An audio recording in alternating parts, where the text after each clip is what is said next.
come up with to get something out of pawn that's pretty special to them. Sometimes these deals can get pretty creative.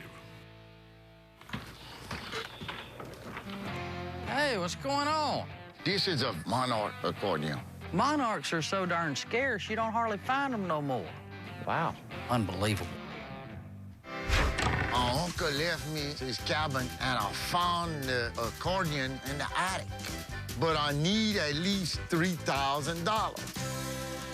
Why are you wanting to get rid of it? My grandpa had left me a Gibson guitar, and I pawned it.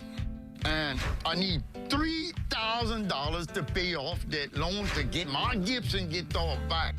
Looks like Gerrard's come up a little bit short on that $4,500 plus interest that he owes to get his Gibson guitar out. Luckily, if this accordion is as good as it looks, it might just cover his debt and then some. If this truly is a completely original Monarch, we may be able to take care of that for you. That label will speak for itself. Just about everybody and their mama tries to make Monarchs, but the original Monarchs come from Germany during the late 1800s. It really wasn't until the 1920s that they started catching on, and now they've become synonymous with Cajun music. You pretty much don't see an accordion without a fiddle, and you're not gonna find a fiddle without an accordion. Squeeze boxes helped define Cajun music in the early 1900s, and Monarchs were the top of the line. So there's a ton of fakes of them out there. This one looks good, but I'm gonna have to take a real close look at it to make sure that it's right. There's one thing that is unmistakable. This right here still reads. That was what really give the Monarchs the sound. We're talking about an accordion that could be 90 years old. It looks good, huh? It looks absolutely wonderful. There's only one problem. What makes a Monarch, you can't see from out here. There's a lot of Cajun music played around here, and this Monarch would sell for big money to anybody that's serious about playing it. But I'm gonna have to open this thing up to make sure the reeds inside are original. And that's just not something I feel comfortable doing by myself. I have a good friend of mine. He knows everything there is to know about an accordion. Well, that's the man we need to see. Why don't you let me go give him a call, and we can find out if we got a true Monarch here. I'll go with that, monsieur. I'm really excited that Johnny's bringing an expert in, because if I get $3,000 today, I will have enough money to get my Gibson double-neck guitar back. What in the world do you have here? A World War I medical kit. Wow. This is actually... Monday at 10. Earlier, we had what seems to be an original Monarch accordion come into the shop. Guys wanting to trade it to get a double-headed Gibson guitar out of pawn. There's a lot of fakes out there, so I called somebody who's got the skills and the knowledge to help me open it up and check it out. Hello, Johnny. What's going on, Mr. Joel? I started playing the accordion in clubs at 7 years old. And it just started from there. I had my own band. I've been able to play in 49 states and 17 countries. And so I'm like a spokesman about that accordion. Mr. Joel, this is what I called you about. You know, this is really, really nice. The Monarch was brought into Louisiana in the key of C and D, the key of Cajun music. That's when it really got popularized. The Monarch is the Rolls Royce of accordions. If it's real, it could be thousands of dollars.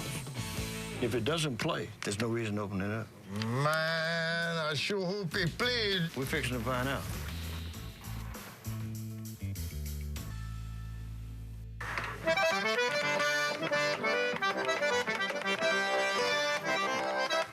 She's great. She Sounds makes good. a glorious noise. Once we open the accordion, if there's blue steel reeds in here, this is an original Monarch.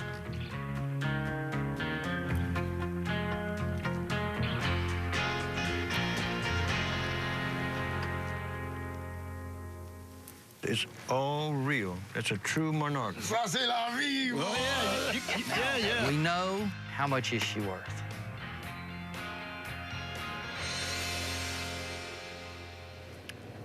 Up to $7,500.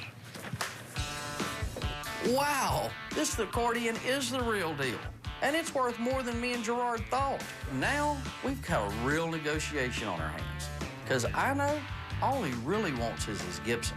But he knows that he's got something very valuable on his hands. Now, you said $7,500, right? Is what we could possibly get high-end on the retail scale. I'm the middleman. So I've got to make a little something on it. How about 4,000? Just because it's a Monarch and it is completely original, $3,000. Oh, whoa. No, I can't do that. Well, come on, get reasonable.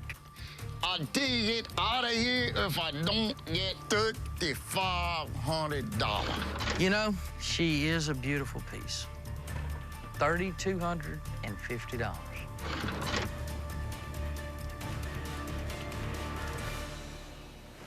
$3,250. $3,250, man. Let's go get you some money. 3,000 I was all right with. So I come out 250 a head. With the little money I made from crawfishing and this deal, I'm gonna get the Gibson guitar back. At Silver Dollar, most of our business comes by word of mouth. So when my rancher friend Gerrard said he had a neighbor with a German Luger from World War, we get things finding their way into our shop from all over the world. But sometimes they come from just right down the street. Monsieur. What's going on, Gerrard? Mes amis, my friend, this is what I got here. 2-person cross-cut saw. That's called tetanus. Have you had your shot? Yes, I have had my shot. Oh, man. You haven't had yours? I've seen some of the women you were with. I came down to Silver Dollar Pond to sell my grandfather's old saw. It means a lot to me, but I need to get a rebuilt transmission for my pickup truck. This was what they called a blocking saw. Once the tree got on the ground, they had to cut it up into manageable sections. It's a primitive tool, you know, it's a cross-cut So saw. is Johnny. Anyway, you see the teeth are actually curved. That was to keep down friction on the blade, make it go through the wood a lot easier. And also, if you notice the handles, see, if you lay that saw down on a tree like that, you can actually grab it, and up here, you can work it. Before chainsaws were invented, these types of saws were used extensively in the logging business. And it took a lot of skill to learn how to wield these things effectively. What'd you have to do it, hanging up in a barn or It's something? hanging in my cabin by the river. At some point or another, it's got some water to it because it's got some pretty bad rusting on it. We actually have a felling saw. We could put this one next to that one and show the difference. These old saws are pretty neat pieces of history, but they're fairly common. And the fact is, there's not a lot of people collecting antique saws. So I'm pretty sure Gerrard's gonna be a little disappointed in what I can offer him. How much you want for it? I'll give you a good price on this saw, man. 200 skins right there. They don't sell for that much now. I'll give you 40 bucks. 40 bucks, man. 40 bucks. Man. They don't pay my guys over here, man. $100 then. Did you forget to put batteries in your hearing aids? Man, it's look. only worth $100 I dropped retail. down half price, man. Okay, $60. I'll get out of your face, man. $75. Okay, 75 bucks. $75. It turned out well. I got $75 for the old saw, you know? 'Cause I need the money now, man. Yeah, man, with the transmission. My distant cousin Charles is a serious collector, and he has a warehouse full of stuff that's just ripe for the picking. A while ago, I went out to his place, but he wouldn't budge on a classic Ford. Today, I'm going to... We love when antique instruments come in, and if they can be played, that makes them even more valuable. I got something for you today. What you got this time, Gerrard? Man, I got a short guitar called a mandolin. You know, if you keep getting rid of all your instruments, you're not gonna have anything to play eventually, right? I came to Silver Dollar Pond today to sell my stellar mandolin. Putting cypress flooring in my house. And a 1x12 boards would be nice. So where'd you come up with this thing at? Well, my father-in-law had it. It's pretty old. He played on it. He was born in 1920, and he would take music lessons in grammar school and all. Mandolins were basically brought over by the Europeans. Immigrants were very limited on baggage. These were very small instruments. Mandolin is a featured instrument in all kinds of music, folk, country, and of course, bluegrass. Right off the bat, you know it is early to mid 1920s. The bridge has been changed out, which you would expect with one this age. Frets look good. Frets look good. I'm really concerned. Looked like he cracked the neck, and it looks like we've got some damage back here where it come loose. This thing is a wall hanger. This is not going to be music to Gerrard's ears, but if somebody wants to buy and play this thing, it's going to take a lot of effort. Gerrard, what do you want to do with this thing? I'm gonna sell it. I need a little cash, you know, for Might some wanna sell it. cypress. How much cypress are you trying to get? $500 worth, you know. This thing's had the neck broke out of it. We're nowhere in that ballpark. I'm looking probably 25 bucks. 25 bucks. Yeah. Getting You bad can there. go a little better than that. You know, he's got their original case with it. Okay, 50 bucks. $50, man. $50.